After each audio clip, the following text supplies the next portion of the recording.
आप हीरे हो या कांच। नमस्कार दोस्तों, आपका स्वागत है। आज मैं आपको हीरे और कांच से जुड़ी एक रोचक प्रेरणादायक कहानी बताने जा रहा हूँ। आप ध्यान से सुनना, इसमें आप ही के लिए एक सीख छिपी है। तो चलिए अब ज्यादा समय नहीं लेते हुए काम की बात करते हैं। एक समय की बात है, एक बार एक राजा का दरबार लगा हुआ था, लेकिन धूप में लगा हुआ था क्योंकि सर्दियों के दिन थे। तो अक्सर राजा की चौपाल वहीं लगा करती थी। राजा लोगों की अपील सुन रहा था और सब कुछ ठीक ठाक चल रहा था, लेकिन भीड़ में से एक आदमी खड़ा होता है और वह बोलता है कि उसको राजा से मिलना है। उसके पास दो हीरे हैं और उसमें से एक असली है और दूसरा नकली। तो मैं राजा से पूछना चाहता हूँ। अब उसकी इस बात को राजा के पास पहुंचाया गया और राजा ने उसको चौपाल में आने की आज्ञा दे दी। राजा उसको अनुमति दी कि बताओ तुम क्या चाहते हो। उसने कहा कि मेरे पास दो हीरे हैं, एक असली है और एक नकली, लेकिन आज के दिन तक कोई इसकी परख नहीं कर पाया।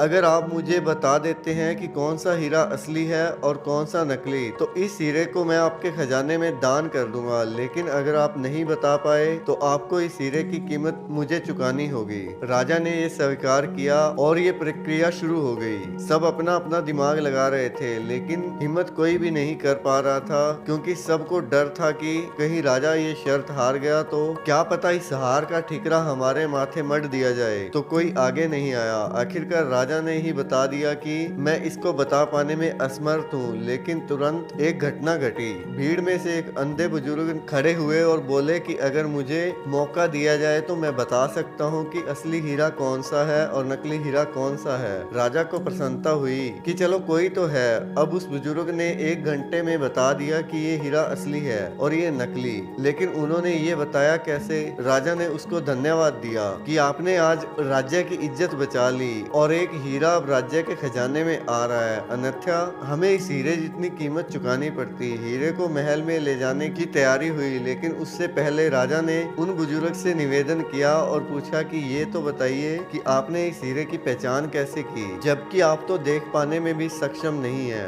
और जो देख पाने में सक्षम थे वो जवाब नहीं दे पाए। अब बुजुर्ग की बात ध्यान से सुना। उन्होंने कहा कि ये पता लगा पाना आसान था, क्योंकि जो हीरा असली था वो ठंडा था और जो नकली था वो गर्म था। धूप की वजह से जो हीरा गर्म हो गया, मतलब वो कांच से बना हुआ था, और जो असली हीरा था वो धूप में भी शांत रहा, यानी ठंडा रहा। यही तो खासियत है हीरे की। दोस्तों, हम भी तो कभी कभी इतने गर्म हो जाते हैं कि हमारे रिश्ते खराब हो जाते हैं, लेकिन हमें इस हीरे जैसा स्वभाव रखना चाहिए। परिस्थितियां चाहे कैसी भी हो, अगर हम ठंडे रहेंगे तो इससे हमारा ही फायदा है। कुल मिलाकर यही बात है कि हीरे बनिए, कांच नहीं। आपको ये कहानी कैसी लगी जरूर बताइएगा, और इससे आप पर क्या प्रभाव पड़ा। ज्यादा अच्छी लगी हो तो अपने परिचितों को शेयर कीजिएगा।